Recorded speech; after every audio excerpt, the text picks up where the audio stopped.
La route entre Ossès et Saint-Jean-Pied-de-Port hier. La même route et voitures dégagées aujourd'hui. Dans cette vallée de la Nive, tout a été emporté en bordure de la rivière. Ici aussi, les sinistrés sont nombreux et font les comptes. Certains ont déjà alerté leurs assureurs. Il a dû de faire la part des choses. Le matériel qui est déglingué, on le met à gauche. Ce qui est récupérable, on le met à droite et on fera un bilan. J'ai pris des photos. Pour être indemnisé, mieux vaut avertir dans les 5 jours son assureur et au plus tard dans les 10 jours qui suivront la publication d'un éventuel état de catastrophe naturelle. Les communes aussi font leur compte, comme ici, à Bidaraï, où les dégâts sont considérables. Et la route entre Ossès et Saint-Jean-Pied-de-Port est aussi très endommagée.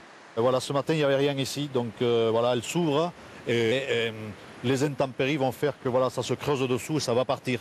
Donc comme vous pouvez le constater, il ne reste plus qu'une voie et demie de ce côté et il faut absolument qu'on la sécurise pour pas que le reste parte.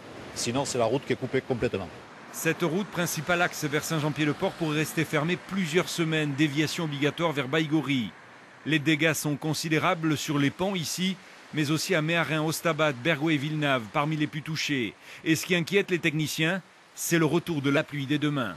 La pluie peut encore recréer des éboulements de nouveau, des effondrements de routes. Les ouvrages d'art ont été fragilisés ces dernières 24 heures. Donc la prudence est de mise sur tout le réseau, notamment secondaire.